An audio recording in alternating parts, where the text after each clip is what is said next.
Good morning. I warn you, I'm a loud talker, so the audio guy needs to be prepared. How are you this morning? Did you get a good sleep? Yeah? Did you get a good breakfast? Yeah? Are you ready for a good talk? Okay, goodbye. No, I'm just kidding. I'm so happy to be here, and I'm so happy to see you. And I'm so excited about the message I'm about to share with you. I'm Camille. I run Healing the Culture. It was founded by myself and Father Robert Spitzer, who is a Jesuit priest. And some of you know him from EWTN Spitzer, or from when he was president of Gonzaga University before then.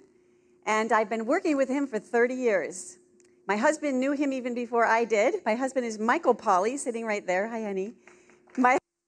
Michael is he's the executive director of the South Dakota Catholic Conference. And I'm also here with my two beautiful daughters, Juliet and Elizabeth. Say hello. There you go. And like I said, I've been doing this mission for 30 years. And I have to admit, I was one of the Debbie Downers. I never thought that I'd see the day when Roe versus Wade was overturned. God bless America. Now I'm going to kind of set the tone for the rest of my talk. I'm going to be talking to you for about an hour, a little bit less than that now. And I want to set the tone by telling you a little story, a true story. And when I was younger, I was about 20 pounds lighter than I am now. And when I was single, before I met my husband, who's the cook in the family, a really good one. But I was skinny and I was single, and I was at this conference one day. And I was supposed to give a talk. And I was running around this huge building trying to find the room I was supposed to present in. And I ended up in an elevator just before the doors closed. And I found myself in this room, in the elevator, with this woman, just one other woman. And she was older than I was and much bigger than I was. And she was glaring at me. And finally she said, "You single women make me sick."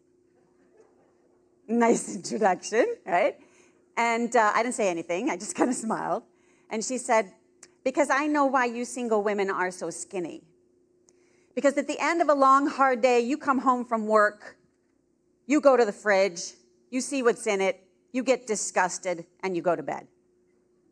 And I was like, yeah, that's kind of true, right? My typical meal was, at the end of the day, was a bag of nacho cheese Doritos. And then she said, "But we married women, at the end of a long, hard day, we come home from work, we go to the bed, we see what's in it, we get disgusted, and we go to the fridge."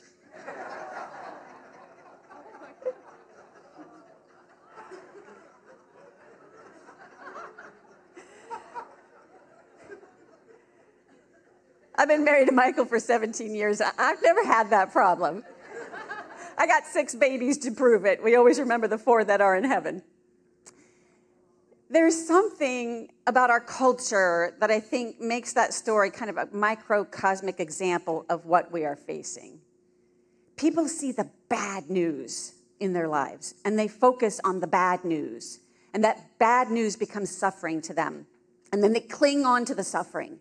And because they are suffering, they're looking for happiness. We all do, right? But they're looking for it in all the wrong places because they have no one to explain the suffering to them. And they don't understand their suffering, and they don't interpret it well. And so they go to all the wrong answers and all the wrong gurus and all the wrong voices in the culture to heal themselves. We are apostles of hope. It's our job to give hope. But all too often, we focus on the bad news in a different kind of way.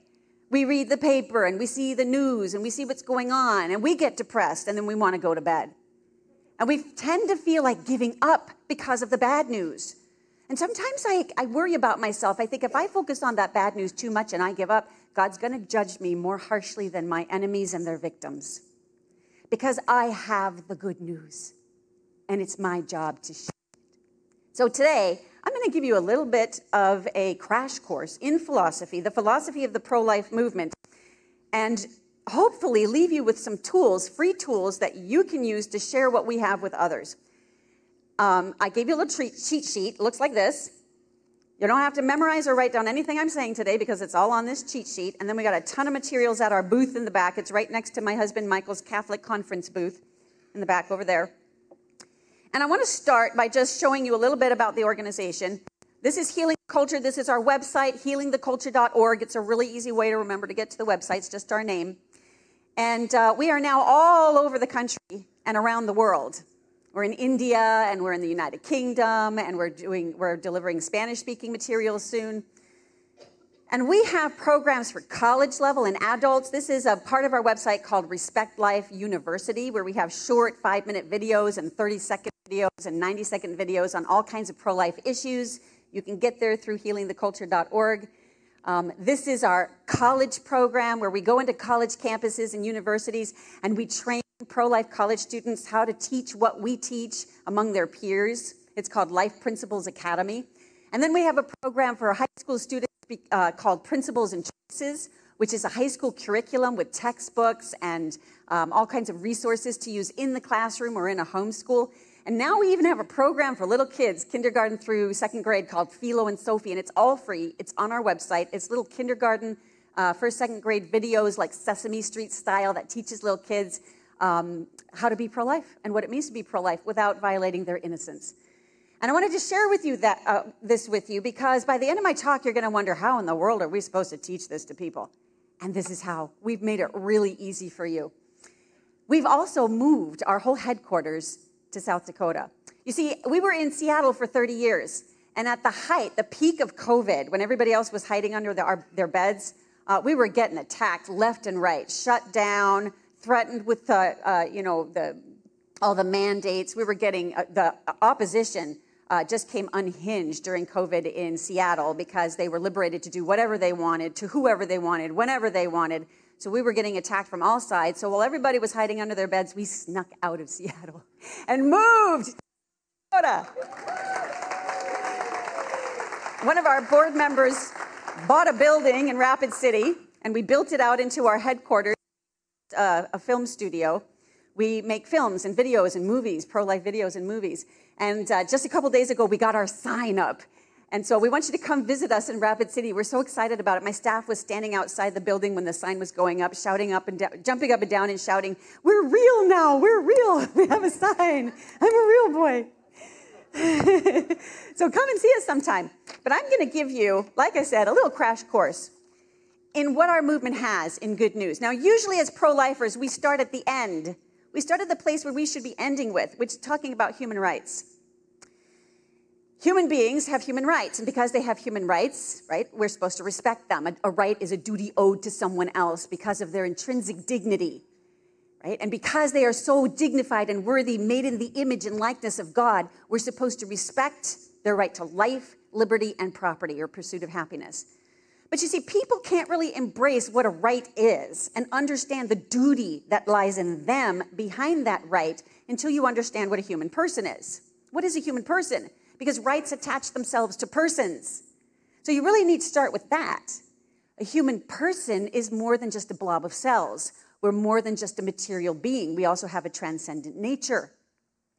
But people really can't understand that if they don't have first a sense of freedom. What does freedom mean, right? Because if human beings are meant for something transcendent beyond themselves, then we are called to make choices. And those choices depend upon a freedom to choose what is worthy of us and what is good for us, which sometimes requires closing certain options that diminish the good that we could do.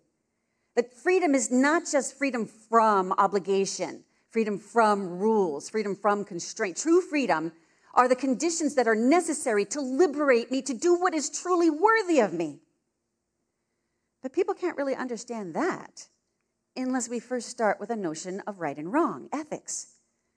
Because you don't know what you're free to do. You don't know what freedom for the good is unless you first know what the good is. Right? So people have to understand that there is an objective reality to love, to truth, to goodness, right? To justice. There's an objective reality to ethics. And that's really hard for them. And yet we break it down, help people see. Sometimes we use pi as an example. Pi is the mathematical symbol that is the circumference of a circle divided by its, what, Juliet? Its diameter. Yeah, it's the circumference of a circle divided by its diameter. And it has a very inconvenient decimal point equivalent of 3.14159265, and it goes on forever, right? It's a naturally repeating number. Well, did you know the state of Indiana once tried to legislate that pi would be rounded up to a nice even 3.2? Yeah. Oh shoot. If you do that, bridges will collapse. Wheels will not meet. Their rim will not meet in the middle. You'll have all kinds of catastrophes happen. There's an objective reality to the way the world is built physically. And kids get that. And then we explain there's also an objective reality to the way the world is built morally. Certain things will hurt you. Certain actions will hurt others, and certain actions will lead to true happiness. But they don't really understand that notion of ethics until they understand suffering. Because people will abandon their ethics when they are suffering, if they can't interpret it rightly. But people can't understand the deeper meaning of human suffering unless they understand love. That love is gift of self for the other, and that we are called and meant to pour ourselves out for the other, to the good of the other, and that love is acting on the desire to do a good for the other, whereby doing that good for the other becomes just as easy, if not easier, than doing the good for yourself. And in sex, love can become so whole and so real and so full and so total that 9 months later you might have to give it a name. But people can't really grasp and understand and believe in that notion of love unless they first understand quality of life, where you get your worth and your dignity from. Because you really can't love the other or the goodness of the other if you don't understand the dignity and worth of the other, right? This was a Seattle bus ad I saw once and snapped a picture of it. Condoms 250,000 times cheaper than the average child. So a human being is just worth what they cost. So how do we get people to understand the true worth and dignity of a human being? It depends on how they define success. What is the successful life? Nobody wants to be a failure, and no one will feel like their life has worth and value and dignity if they believe they are a failure. Everyone wants to be successful, but what does success mean? Is success just a bunch of awards? Is success popularity, right? Is success just having more knowledge or a higher rank than other people? People can't understand the notion of success, the deeper notion of what it means to live a successful life, unless they understand happiness. And this is our secret weapon. Our job in the pro-life movement, whether you're working for a pregnancy center or helping people put the pieces back together in the aftermath of abortion, or whether you're working in politics and legislation or sidewalk counseling or the education at the fair booths or any number of other kinds of pro-life activities, our main goal is to move people out of a sense of happiness coming from the material and the ego into something deeper. Because when we do that, we can change the way they view success and quality of life and love and freedom and suffering and ethics and personhood. And then they'll understand why we believe the unborn child has a right to life. Are you with me? Okay, here we go. There are actually 4 different levels of happiness.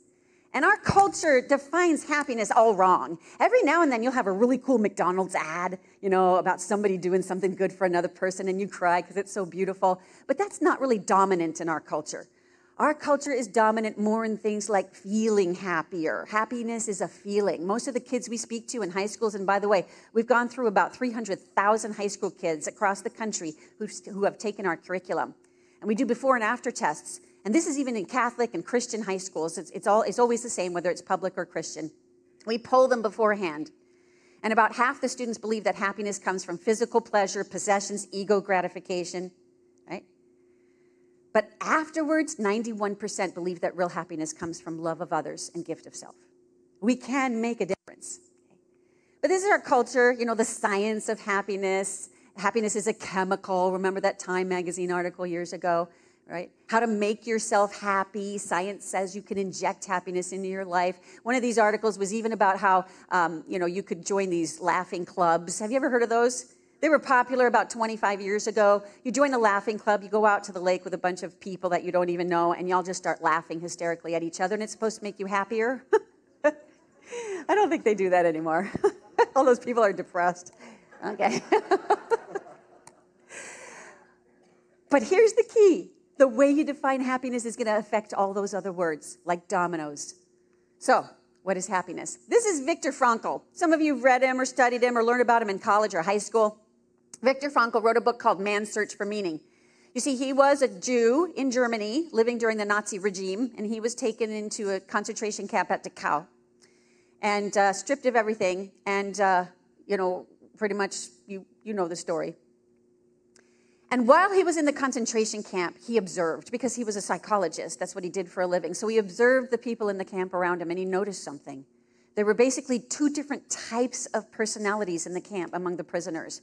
There were those who defined their meaning and their purpose in terms of something tangible, physical, material, like where they would get their next meal from, avoiding the blows of the guards, not being sent to the gas chambers, right?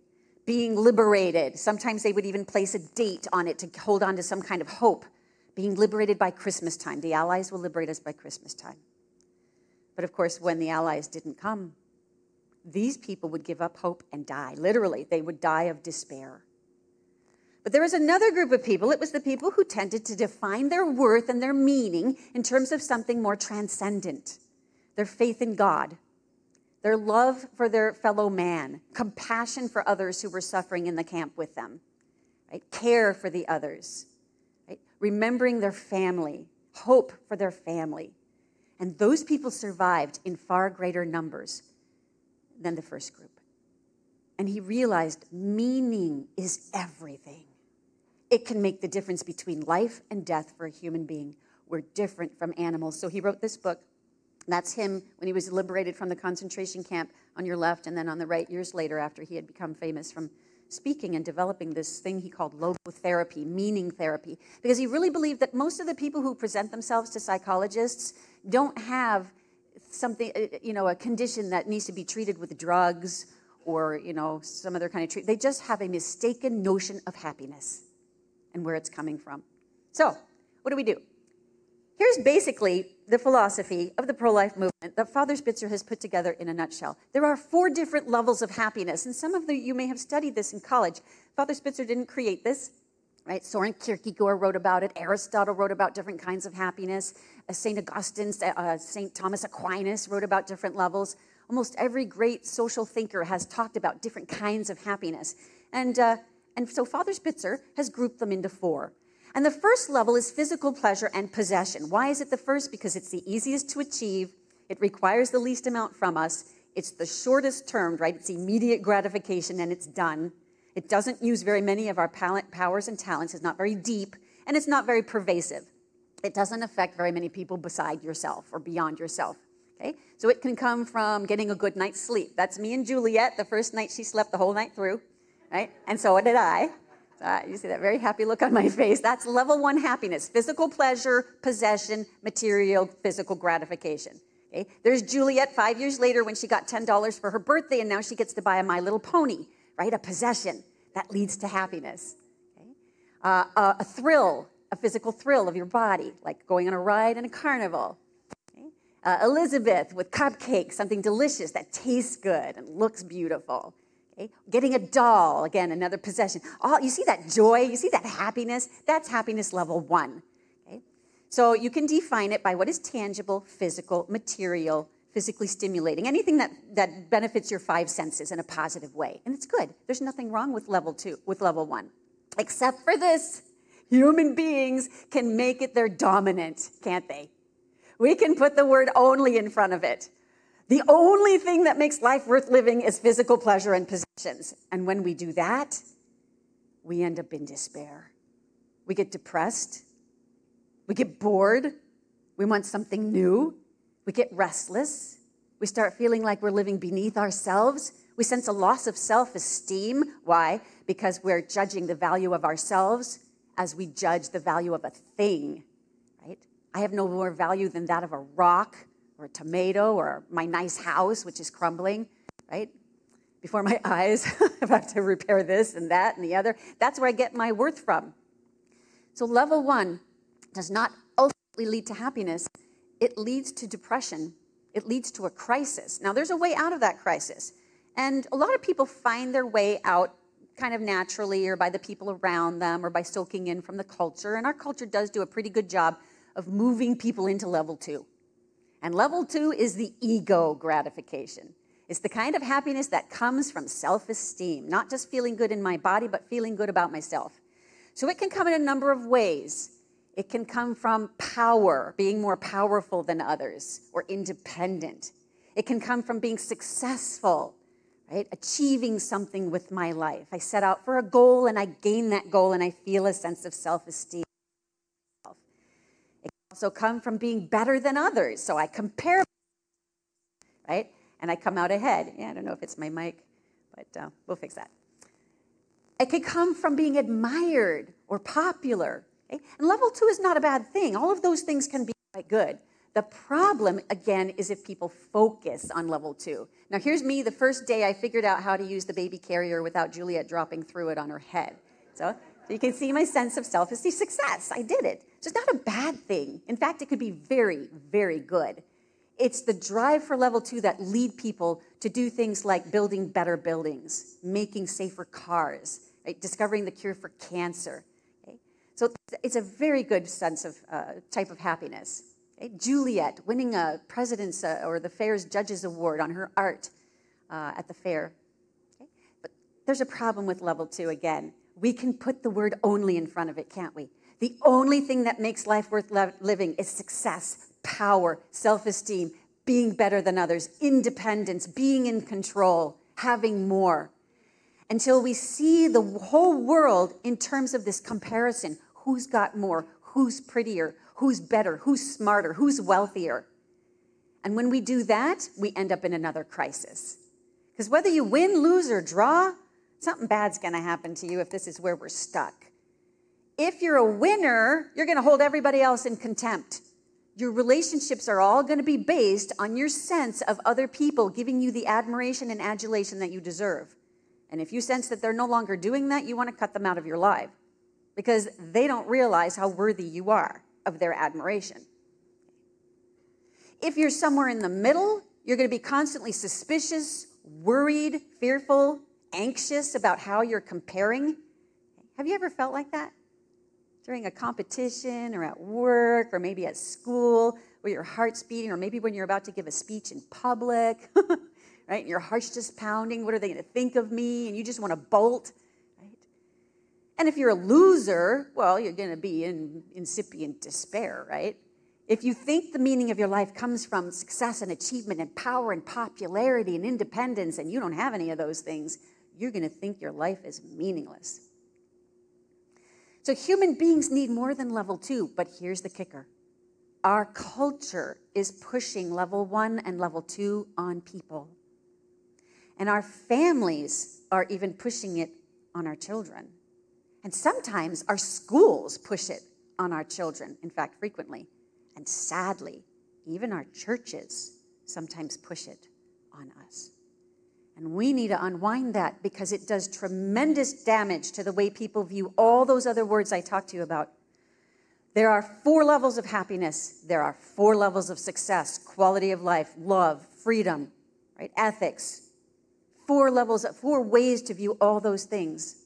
Take suffering, for example. Level 1, suffering is meaningless. If I have to suffer, I'll just compensate with some physical pleasure, right? And if I can't compensate with any physical pleasure, maybe aid in dying is the right thing for me. Level 2, suffering can have meaning. Suffering can have meaning if it makes me more independent, more powerful, more popular. People read my book about how much I've suffered, right? And so it makes me popular, and then they want to come to my talks. But then if I don't see those kinds of level 2 gratifications out of my suffering, I can become depressed. Level 3 sees suffering as meaningful if I can see some good that came out of my suffering. There was greater compassion in the world.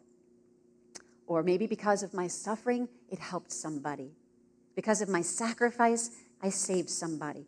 The problem with level 3 is that if we don't see the good coming out of it, we end up in despair. So we need level 4, which I'll get to in a minute. But you can kind of see as I'm going through this how these levels of happiness are going to affect all those different words. Level 2 is not enough. We need level 3.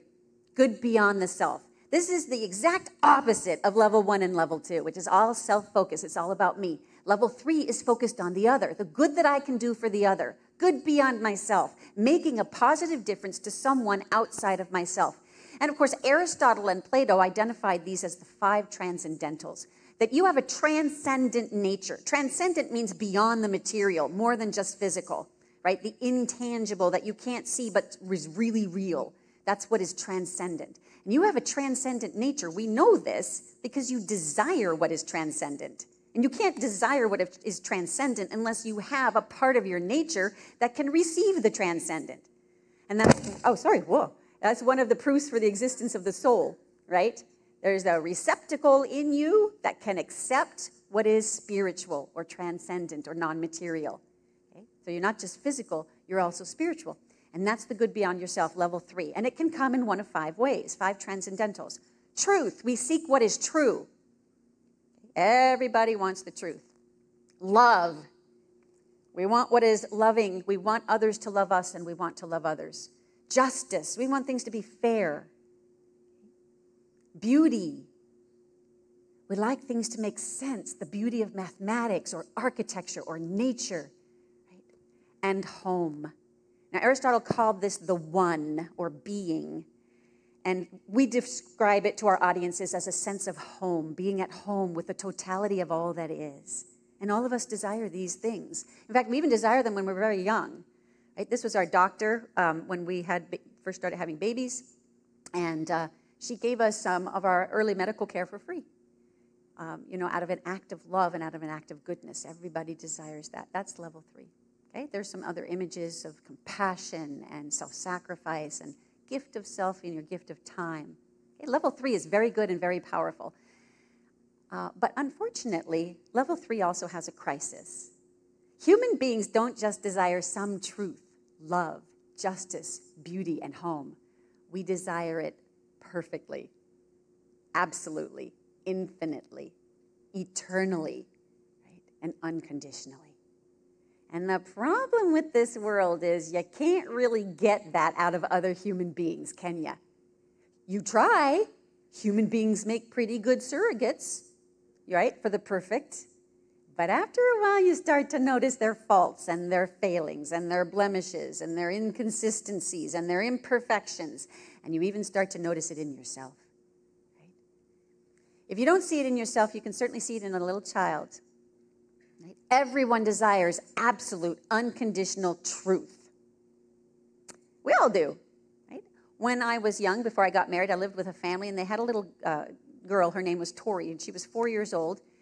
And Tori was always asking questions, a million questions. She always wanted to know, right? And that's the beckoning from God to know absolute truth, all the questions to all the answers. Every kid does it. Who knows a kid who doesn't do that? Ask questions. Okay. And one day, Tori came up to the apartment that I lived in above their garage, and she saw I was making bread. And she says, "What's that?" And I said, "Oh, that's a bowl of warm water with yeast in it for making bread." And she said, "What's it for?" And I said, "Well, it makes the bread grow. It makes it bigger." And she says, "How?" And I said, "Well, it's got these little molecules in it, and when it gets warm with water, the molecules wake up." "Well, what do they do then?" I said, "Well, the molecules are made out of atoms, and the atoms are so small you can't see them, but when you put it in the oven and they get hot, they bounce, and then they spread the bread out." And she said, "Well, what are atoms?" I said, "Well, atoms are made up of these things called electrons and protons, and they're really tiny, and they kind of exist in these like electromagnetic fields." "Well, what is that?" And I said, "Well, they're made up of quarks, which are these subatomic particles, and when they have position, they don't have momentum, but when they have momentum, they don't have position, and they have information. They're like pure information." And she says, "You don't know, do you?" I said, "You're right. Go ask your mother." Every human being desires absolute truth. Where do we get that desire from? All of my students that I speak to, even in the most hardened colleges, agree with this. I want absolute truth too. I just don't believe it exists. We all desire perfect love. They all want unconditional love. If you don't see it in yourself, look at it in a child. This was my niece, Susanna, when she was little, a long time ago. And she loved dressing up in a princess dress. And one day I was visiting my sister, and I saw Susanna in the bedroom. She didn't know I was watching. And she had this pink tutu on, and she had her face all made up. She tried to put makeup on her face. And she had this feather boa around her neck and her hair all duded up. And she was stroking the feather boa saying, I'm the princess and you're the prince and you have to marry me. And that's when I saw that my nephew, her cousin, Aaron, was sitting in the corner of a room. And he was clutching a fire engine to his chest. And he said, I don't want to marry you. Now, Susanna wants to be loved unconditionally. She's not going to give up. This is how we are and this is how we're made. And she said, you're the prince. You have to marry me. And he says, I don't like marrying you. Which tells you that they've played this game before, right? And what happens when he gets married to Susanna? He gets bossed around all day long. So she says, don't you know if you don't get married, you'll never grow up? I'm like, wow, there's some truth in there from the mouths of babes, right? Wow, that's pretty cool. And he says, well, I can't marry you. And remember, he's clutching a fire engine to his chest. I can't marry you because I got to figure out how this truck works first. Ooh. Right? So she gets off the bed and walks up to him and she puts her fists on her hips and she shakes her hair and she says, oh, for heaven's sakes, give me that truck. I'll show you how it works. And she reaches over to grab it from him, but he puts the truck up to stop her and he bonks her on the head. She runs off crying. He starts screaming, and I think this marriage is doomed from the start. What's the moral of the story? Susanna came to me after that. She was crying. She saw me on the couch. Now, I could have said to her, Susanna, what you want is to be loved unconditionally, like totally loved for who you are. But that doesn't exist in the world, and you're never going to get it, honey, because every guy out there is just a schmuck. And so just be strong, girl. Just be strong and be you. You do you, right? And don't worry about it, because in the end, there's nothing, and you're going to die, and you're going to be dirt, man, so just get over it, right? I could have said that. But I didn't. I said, Susanna, you want to be loved unconditionally. That means totally for your princessness. And do you know why? Because you are a princess. But Aaron is just a little boy, and he can't love you that way, at least not right now. But your king can. And I reminded her about Jesus and about how much he loves her, and he can fill her up totally. And today, Susanna has little children of her own and is teaching them the same thing. Wow, the difference between incipient despair and someone on fire for Christ by one little thing you choose to do and say. Right? And what about justice? We all want perfect, absolute justice. This is Juliet and Elizabeth when they were younger, and their Uncle Michael gave them this horse. They call it Leap Poogie. And Juliet jumped on it and strapped the strap around her, and Elizabeth got on afterwards, and Juliet says, get off, it's mine. Right? I saw it first, right? And Elizabeth, you see what she's doing? She senses the injustice that I don't get to ride this thing and have it with you because I'm younger and got on second. And what do you see what she's doing? She reached over, grabbed the strap, and flipped the horse over with Juliet still on it. Look at her face. Do you see that? Like, she's nothing like that anymore. I'll just tell you that. They're best friends now. But everybody desires perfect, absolute justice. Every one of us, when we were 10 years old, could have had that written on our door. That's not fair. Right? Nobody has to tell you what perfect justice looks like. You just kind of know. And everybody wants perfect beauty. When I asked to take a picture, I didn't have to tell Juliet and Elizabeth to pose like that, but every little girl knows how to do it. I'm so pretty, right? We know what beauty is. And we have a sense of the beautiful. Where does that come from? And everybody wants perfect home. But here's the problem. You can't get those things from this world. There's me in the picture. I'm the one on the right, already looking outside the family, right, to something beyond, right? Our families, they break down, we move away, people die, right? We get confused, there's division, right?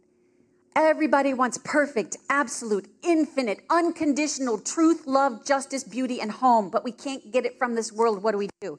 We can end up once again in incipient despair, disappointment, frustration, daft expectations, and cynicism. Doesn't sound like happiness to me. Or we can take the leap to faith. Because I believe and desire in those things, it must exist as a reality outside of myself, and that's God. That's happiness level 4. Level 4 is the knowledge and belief that there is absolute truth and goodness and justice and beauty and home beyond myself. It exists as a reality, and it desires me and beckons me towards its light. This is a picture of the joy my children were feeling when we were in India and they visited the tomb of Mother Teresa. And they realized that they were in the presence of such goodness and holiness. Just by being there, they soaked it up. They felt God in that room. And this is Elizabeth. Oops, that's not Elizabeth. Whoa, where did we go?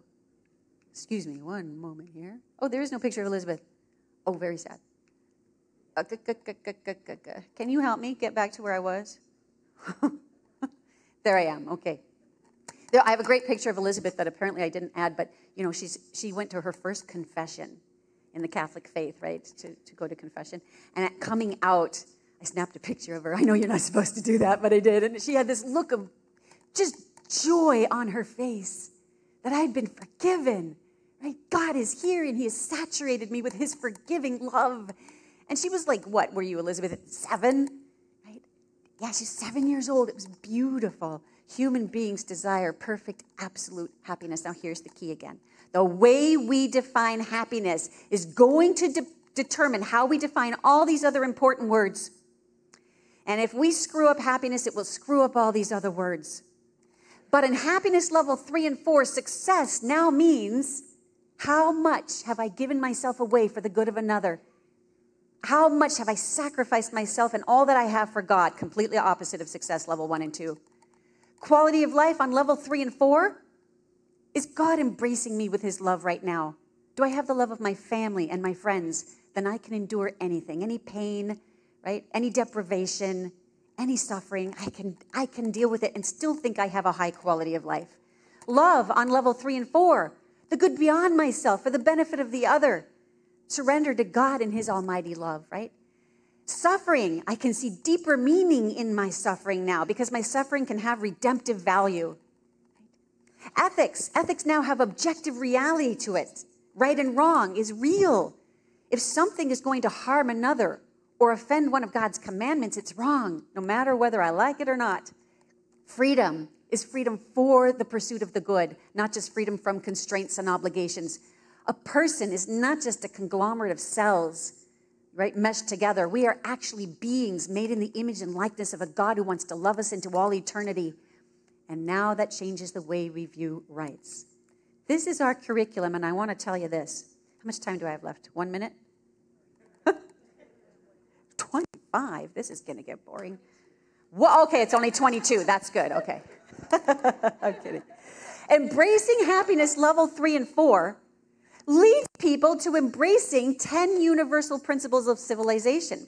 When people are living in level 1 and 2, they don't believe in principles. There are no principles except for ones I make up for myself that help enhance my pursuit of level 1 and level 2, right? But when people are living for levels 3 and 4, suddenly principles become very important.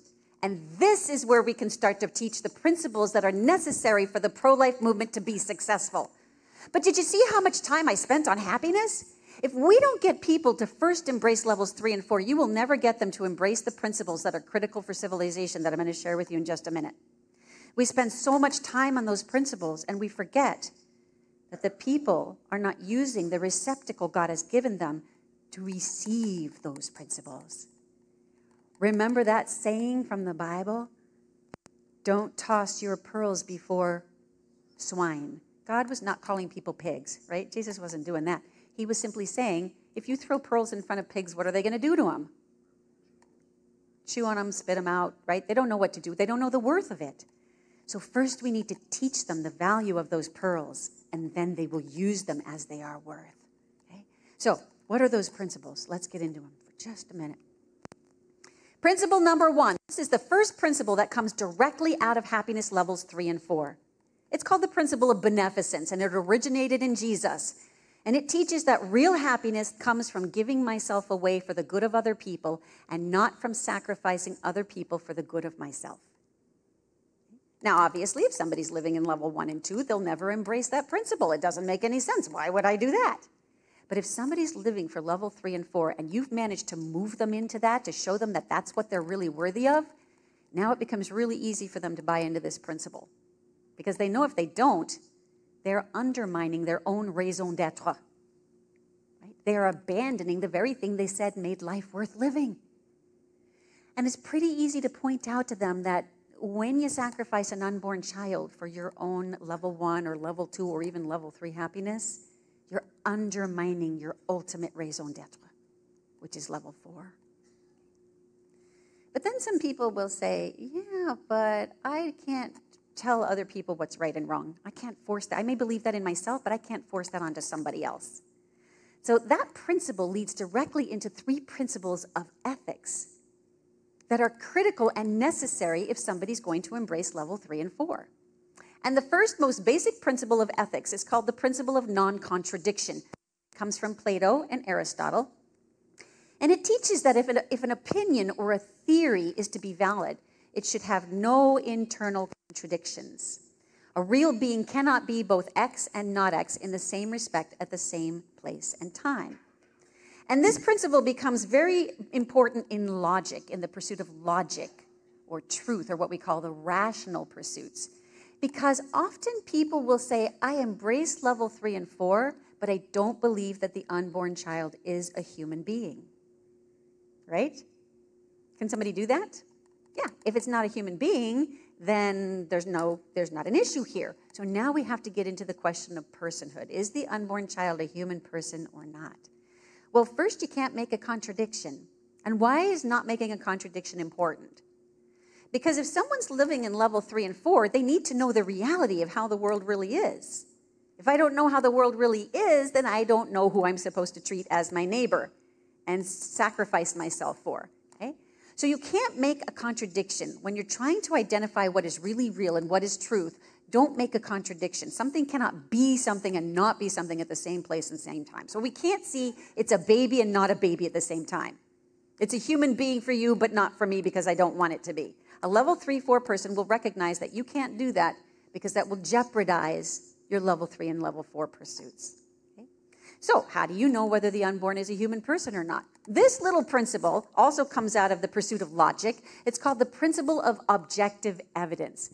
Originated in Plato and Aristotle, and it says, if you want an opinion or a theory or a definition, like a definition of a human person, that's not arbitrary, not subjective, based on your feelings or opinions, then you need publicly verifiable evidence.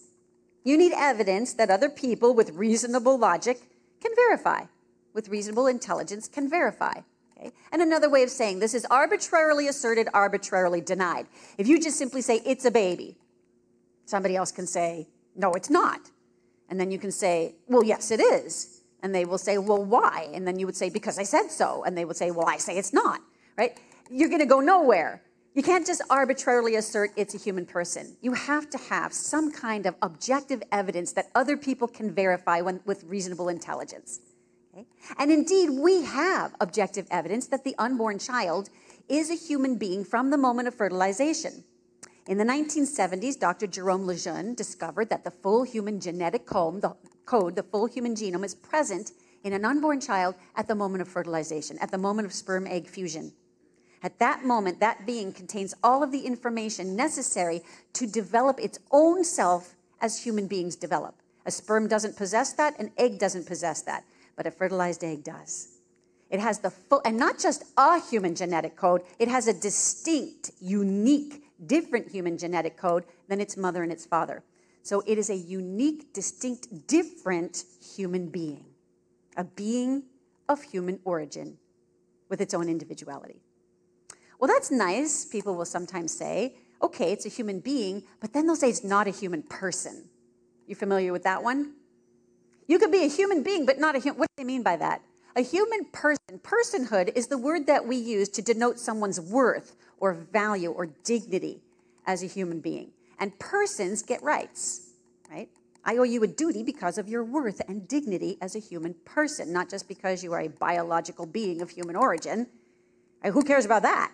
Well, the human being has a certain dignity and worth, and so that's where the word personhood comes from. And it's a term we use in law.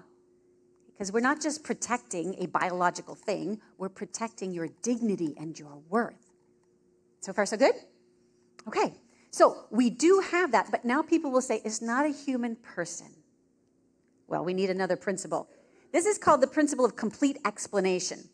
And what Socrates and Plato and Aristotle taught is that if you want to know the fullness of what something is, you cannot just look at its appearances. You cannot just describe it biologically. You need to look at more information, the complete set of data. And that data has to include what he called the tati en enai, in Greek, that for which it was meant to be. Another term they used was telos, which means the end. What is the objective end? What is this thing looking for? What will finalize or complete the thing you're trying to define? And so when you define a human person, you cannot just use material. You can't just say, well, a human being is someone who has arms and legs and a brain and has a certain IQ. Well, that doesn't tell you anything about the nature of a human being. Thank you. You have to look deeper than that. How do we know what the ultimate nature of a human being is? How do we know what the ultimate nature of anything is? What's its ultimate end? What's it looking for? What are we looking for? What perfects us? That's why we need happiness as our secret weapon. Because it's only through looking at those 4 levels of happiness that you discover that human beings desire love ultimately. Love and truth and goodness and beauty and home and God. Human beings are more than just material. We have a transcendent nature. And it's that transcendent nature that gives us our worth. And it gives us our definition of a human person.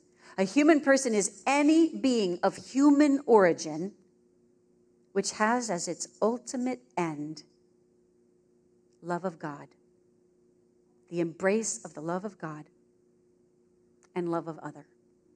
That's our ultimate end, and that's what defines us as human persons. And you know what that does? It gives a whole different sense of worth to the human being. Our worth doesn't just come from what we can do right now, but what we could do in our future if given the opportunity. Let's get into that. Okay? Now we have a definition of a human person, any being of human origin which contains all the information necessary to guide its own development towards the actualization of its physical and transcendent nature. Now, what does that do to our opposition? If that's the definition of a human person, then you can't exclude an unborn child from that definition, even at the moment of fertilization. Because even at that moment of fertilization, the unborn child contains all the information necessary to guide its own development of its physical and transcendent nature, which means it has as much worth and dignity as you do.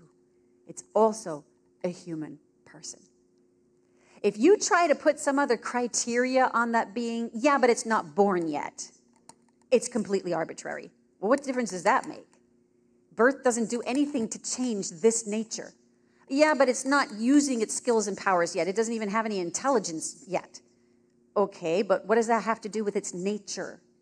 It is a nature whose ultimate end is to pursue the transcendent. That's what gives it real value right now. It's what gives you real value right now. Sometimes you aren't using your intelligence either.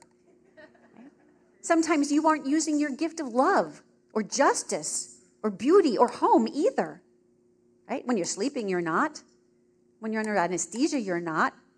When you're being wicked, you're not. Right? When you're being stupid, you're not. And neither am I. It's the potential to do those things that gives us our worth. And that is our nature. It's written in our nature. And of course, that leads to principles of ethics. I was mistaken before. I called that principle of non-contradiction a principle of ethics. It's actually a principle of logic. This leads to principles of ethics because now people say, okay, that makes sense, okay? I believe in the principle of beneficence, do the good, and I believe in the principles of logic. It's a baby, it's a human person, fine. But I can't tell other people what to do with that baby. I can't force my opinion on others. Well, no, you can't, but you can certainly explain ethics to other people and why it's wrong to do certain things. And you can have that in your law as well, which we often do. And these are the 3 most critical principles of all logic, of all ethics. Without these principles, civilization literally dissolves. The most basic one is the principle of non-maleficence, which originated in Moses and Jesus and every worldwide religious tradition. It says, avoid unnecessary harms. Comes straight out of that principle of beneficence, right? Do the good. How do you do the good? You can't do the good if you're not avoiding harm. So number 1, avoid unnecessary harms. And if a harm is unavoidable, minimize it. Abortion does not minimize the harm. It commits the most egregious harm you could commit against another human being, against another human person. Okay? Second principle, sometimes people will say, yes, but good can come out of abortion. And then we have to point this out. The principle of consistent ends and means, which came from St. Thomas Aquinas and St. Augustine, shows us that the ends do not justify the means. You cannot use an evil method to get to a good end. Because if you do, the evilness of the method you used is going to undermine the goodness you're trying to achieve. If I were to give Michael a tie for his birthday, but I don't have any money, so I steal $50 from his wallet and buy him a tie, right? That's not really love. Because I lied in saying it was my gift to him. I stole from him, right? And I betrayed him. Right? Now, actually, okay, that was a bad example because we're married and what he has is mine anyway. So, but I think you kind of get the point. The end doesn't justify the means. You cannot claim to have brought about good in the world when you have killed an innocent person in order to achieve it. Okay? And then that leads us to the third principle of ethics, which is the principle of human potential. And it originated in Bartolomé de las Casas, who was a Spanish Dominican Catholic priest. Before he became a priest, he owned a bunch of slaves, a bunch of Native Americans as slaves. He lived in the mid-1550s when the Spaniards were coming into the new Americas and determining that the natives did not deserve to be treated like everybody else because they had, in the eyes of the Spaniards, more primitive forms of math and science and architecture and religion and language. And so they deserved to be enslaved and even tortured and killed if they resisted enslavement. And Bartolomé de las Casas had an epiphany and became a Catholic priest and became one of the most ardent defenders of the Native Americans by this principle, which says you cannot judge the value of a human being according to what he can currently achieve. You can only judge the value of a human being according to his full human potential, what he could achieve if given the opportunity. And if that's true, then you have to apply that to an unborn child as well. The value of an unborn child is not dependent on what it is currently manifesting physically or transcendentally, but dependent on what it could achieve if it reached its highest potential. That gives it real and present value right now. Now, this is an interesting story. I was debating against a doctor, Malcolm Potts, who was one of the first medical doctors of Planned Parenthood International many years ago. And I was debating him against a class of 700 students at the University of California at Berkeley. And it was a great debate. It lasted 3 hours. It was amazing. There was a lot of fighting and screaming, but it was great. Anyway, at one point, Dr. Potts made this claim that he stops doing abortions when the baby develops a full human nervous system. At that point, he stops, because then he believes with the full human nervous system present, it's a human being, it's a person. And then I got up and I pointed out to the class, I said, does anybody know when the human nervous system is fully developed? Nobody did. I'm like, you guys go to the University of California, Berkeley, what's the matter with you? No, I didn't say that. Do you know when it's fully developed? It's not developed until you're at least 20 years old. And these kids were like, I said, whose side do you want to be on? You guys are 18. I mean, really? And it's only a few short years after that when your nervous system starts to deteriorate. And that leads us to these principles of rights. Human rights now start to make more sense. A right is a duty I owe you because of your intrinsic dignity and goodness and worth and value. I owe you that duty. And where do those duties come from? All beings by themselves possess the inalienable right to life. Why life? Because it's a necessary condition for your existence. To liberty. Why liberty? Because freedom is necessary for you to pursue the truth and goodness and love and beauty. Right? And property ownership. Why property ownership? Because property ownership prevents us from becoming somebody's indentured slave. So no government gave you these rights. They originated from your valuable nature. I owe you that duty because of who you are. And not only that, but it leads to this principle of fundamental rights, that rights now have a prioritization that makes sense. Life comes before liberty, and liberty comes before life, before the property right. Not because life is more important than liberty. You need both equally to actualize your transcendent nature. But life is a necessary condition for the very possibility of liberty. That's why when there is a conflict of those two rights, life prevails. It's an objective ordering of rights that doesn't depend on someone's power. I have more power, more money, more recognition. And of course, that leads to the final right, the final principle, which is the limits to freedom from John Locke and Baron de Montesquieu. One person's freedoms can never impose an undue burden on another person. I can never claim that I have the right to kill you in order to be more free, because once again, it reverses all those other principles. Here's my point. We have the secret weapon in the pro-life movement, and that secret weapon is true happiness and true meaning. But we're living amongst a whole bunch of people that, as Plato described, are living in the shadows. They don't know who they are. They don't know what they're worth. They don't know where they're going. As Chesterton said, they've lost their address. And it's up to us to give it to them. It's the most beautiful part of our pro-life work, is to share happiness with others. And then we can teach them all these beautiful gems. So I want to end with a prayer that I think we should be saying every day, because this is the prayer that allows us to do this kind of work. And when you're done with this prayer, at one of the breaks, go back to our booth. We've got little cards that have all kinds of free tools you can use to share this with kids as young as kindergarten and with people as old as the elderly. Okay? So let's say this quick prayer. In the name of the Father, and the Son, and the Holy Spirit. Take, Lord, receive all my freedom, my memory, my understanding, and my will.